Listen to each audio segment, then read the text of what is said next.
because I'm a seer, so I already see, I go in already seeing, what's what. But, the best thing that I can say is that, our health is our wealth, so, it is something that we got to invest in. It's something that we got to bring attention to, awareness to. We got to be willing to really just go in and address the things that we need to address in order to be healthy, to be happy, to be whole, because that is our divine right. That's our divine right. And, as women specifically, our wealth, our financial wealth is directly tied to our wombs, so, is for me, it's like, okay, well, what's the selling point? There's no selling point. How do you sell somebody their health? How do you sell somebody their wellness? It's what I'm about is promoting sovereignty. Connecting people to self and, bringing ancient knowledge. So, my particular business, Therapeutic Vibrations, yes, I do Reiki, yes, I do teach meditation, yes, I teach yoga. My specialty is crystals, grids and crystal medicine and, crystal vibrations and, how to heal yourself with crystals the same way you heal yourself with herbs. That's ancient knowledge. That's ours. That's ours, so that's my role and that's my purpose, is to bring that forth and introduce people to their sovereignty through that, and through their healing and their health. So, if I were in the elevator, I mean, I don't know, what I would say, but maybe there is nothing to be said, maybe it's just a matter of just connecting with that vibration of healing and wholeness, and helping someone to recognize that, they're not broken. There's nothing broken. You're already whole. It's just allowing them to remember who they are. So that's that's me. That's what I would be on.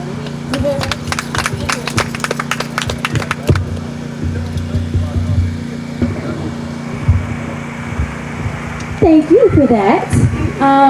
Well, I do some pretty work that tastes good because I make vegan, gluten-free, and soy-free desserts. So if I was on an elevator with Idris Elba,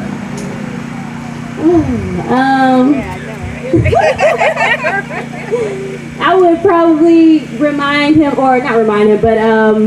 tell him what my mission is and just really emphasize that a lot. My mission is to educate, heal, and inspire people of urban communities, our people, to live a plant-based lifestyle, because my vision is to be a global or international leader in health-conscious desserts and helping our people revolutionize the way that we eat, think, and live. And I think it's important to meet people where they are. And so that's one reason that I've taken what I do and try to make it healthier. I know some people don't want to eat sugar or certain things, they find ways to replace their sugar, and I respect that, but a lot of people have a long way to go to get to that point. So I'm just like that person in the middle, that helps them out. Let's see, I make custom cakes as well, and so I can take people's visions for their for any type of celebration that they want to have and make it into the form of a cake that's vegan and gluten-free, soy-free, all of that, and just, I don't know, help create memories for them that mean something to them and also taste really, really delicious. So thanks, Idris. Hope you invest in my business. All right. Thank you. Thank you for all of the sisters that went before. And I think you all do beautiful work. Like, just so, let me just say my piece on what you both do. It is pretty because it's a beautiful process to heal someone. Like, you have to be a special spirit to go in, whether you're healing with food or you're healing with herbs or what have you. You really have to be a special spirit, and I think that's beautiful. So I'm just going to say, I'm going to define that as beautiful work, okay? So with that being said, my name is Jasmine Simone, and I'm half of the company Anything Vegan, along with my sister. And I'm not even going to tell y'all what would happen if I was on the elevator. I'm not even going to do that story. So we just want to switch it to say I'm a health nationalist, right? So my work is with I like that, yeah. my people. right? These babies that are sitting here, all of you that are sitting here, you have a degree of wokeness, right? But the people that are not here, that you love, that's in your family, your mother, your father, your sisters, your neighbors, your aunts, your uncles, we are already being taken out by police. We are already being taken out by jails. We cannot be also taken out by the food that we eat. Do you understand what I'm saying? So my work, along with the sisters on this panel, is to heal our people, because they're so, and the reason why I'm so grateful to be here today is because there's so much work to be done. There's so much healing to be had amongst us. And so my work in Anything Vegan is making plant-based foods and doing product development and all that stuff, but it's really about the love that I have for my people that I don't know, the woke and the unwoke, the sleep and the awake, you know what I mean? Like, so, like, we walk this journey together. Like, this touches me deeply from the people in my family who are no longer in this physical form because of food. Like, we have to feel that, right? Because of what's across the street, Dunkin' Donuts and Krispy Kreme. Like, we have to be able to feel that it's taking us out like bullets. Yeah. And so, like, when we see that we need to be here to work, we need to be here to heal, we need to be here to teach, to grow, we need to be here for our contribution. We cannot afford to be taken out. So my work is in helping people transition to eating a plant-based lifestyle, because studies show that that's the lifestyle that is going to help us to regenerate ourselves, restore, and regenerate our minds, bodies, spirits, and souls. So as I walk this journey and I'm growing, learning, meeting all beautiful people, I do what I can to meet people, like my sister was saying, right here where they are, and without judgment.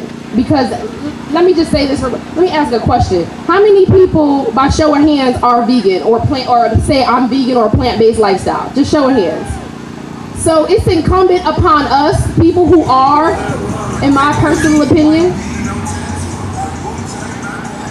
to be able to be non-judgmental to those people. And I'm gonna share this quick story of how my sister, who I love, who I would literally give my life for, how she became vegan. Wasn't vegan, wasn't plant-based, wasn't, you know what I mean? She went through her own personal healing journey, and in that healing journey, my brother-in-law passed away from heart-related failure at 47 years of age. Healthy, quote-unquote healthy, eating low-fat, low-fat, low sugar, that kind of thing, but still eating meat.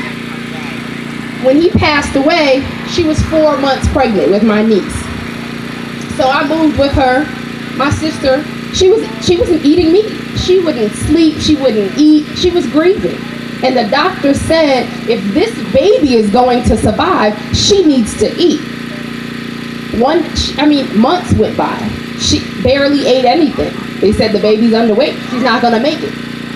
One day my sister said to me, now I'm vegan 17, 18 years. My sister said to me, Jasmine, I want a butterfly chicken breast with spinach and cheese in the middle. You know how fast I made that?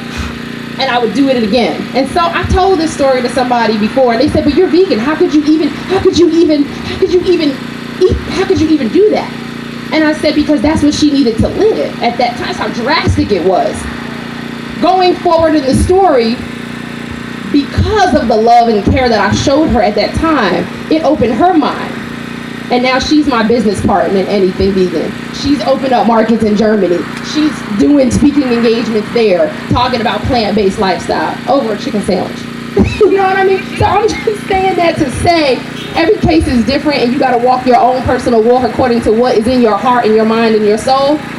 But in this particular case, all I'm saying is, we just need to be compassionate towards people, right? I'm not saying like make excuses, but just be compassionate, and that's it. So we're gonna skip the elevator story, but that's what I can bring to it. That's it. Thank y'all. Thank you, everyone. My name is Kelly Jorae, and if I were to meet Idris Elba on the elevator and had an opportunity to talk about entrepreneurship, I would let him know that I'm the founder and CEO of Sacred Waters Wellness Art Studio. Oh. Sacred Waters is a holistic wellness center and lifestyle boutique. What I do at Sacred Waters is help create transformation. I work with women and some men, but primarily women, who are ready for change, who have a deep yearning for change. And I do that by helping them reset and restore their gut. And the work that I'm doing is so phenomenal. And I'm not so unique in what I do. There's people that offer these services just as I do, right here on this table. But we all have something very special that we electrify, something that we resonate to other people. So I connect with people who want my services, and I make things happen. So when people come to Sacred Waters, I create an experience for them. And my main goal is to help them transform, to help them come out of a shell, to help them remove the layers, the toxic waste that's built inside the body. And it all starts with the mind. Now, as a practitioner and as an entrepreneur, you got to look at, there's two sides to that. The work that I do as a practitioner is because I'm passionate. I love nature. I love just all the essence of what plants offer us in terms of helping us heal. But as an entrepreneur, that's about making money. And there's nothing wrong with making money. That's what keeps society moving. That's how we afford to have food, clothing, and shelter. That's what we do today in this society. So as an entrepreneur, I would let Idris Elba know I want to duplicate and diversify the work that I do. And education is key. So in terms of me helping other women in business, that's the next level. Is sharing what I do and not holding back and supporting my sisters to help them grow. And we don't have enough of that in our community. I refer people to the Sweet Spot, and I've never even met the owner. And I've been wanting to meet her for so long. And now look at us, we're here together. But we really, really need to support each other in entrepreneurship. That's what this is about. It's about us growing, developing ourselves, helping others in our community, making that money grow so that we can keep things in our community. Build our community. We need the money. We have to go after the money, okay? It's just that real. So all this healing, that's important. Self-care is important. Plant-based is important. But teach our children how to start taking care of themselves.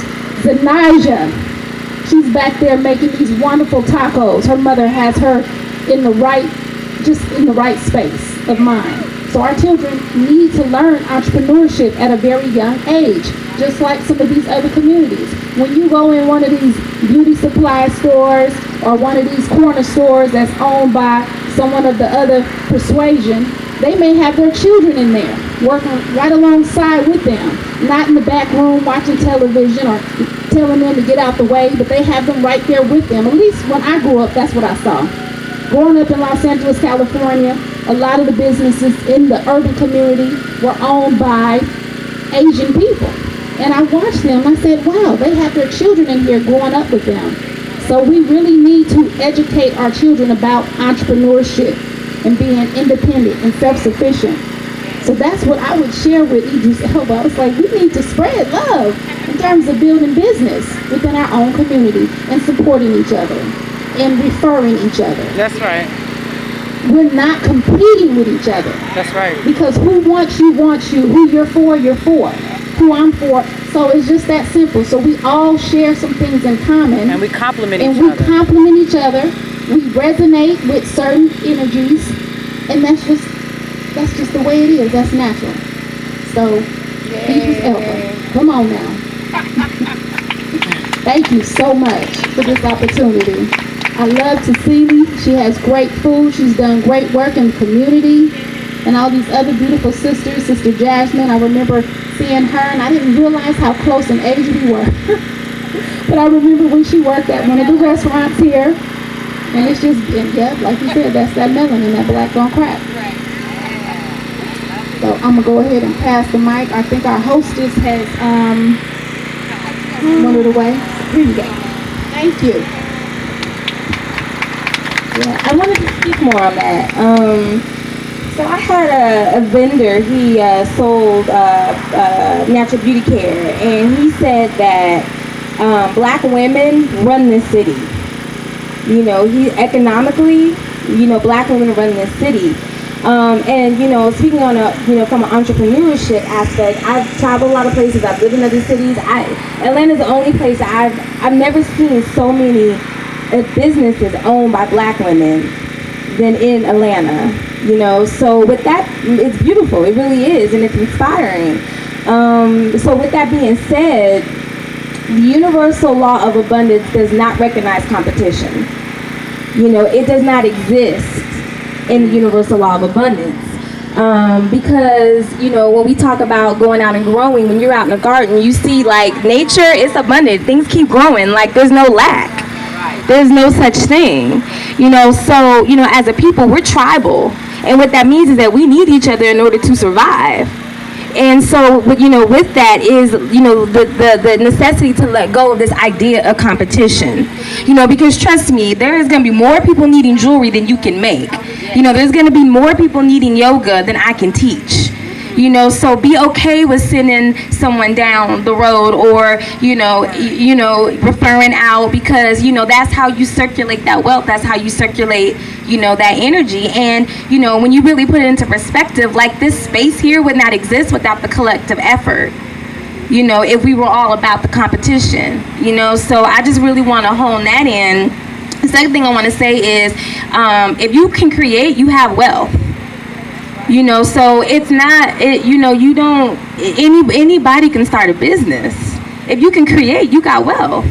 And the way I started was I had one job where I, worked in a nonprofit, and I made them $2.5 million in a year. And then they laid me off. The second job, I pretty much got their department up and they fired me. And after that, I had decided that I will never allow anybody else to be in control of my financial stability. Right. And I'm like, if I can make them all that money, then I can definitely do this for myself.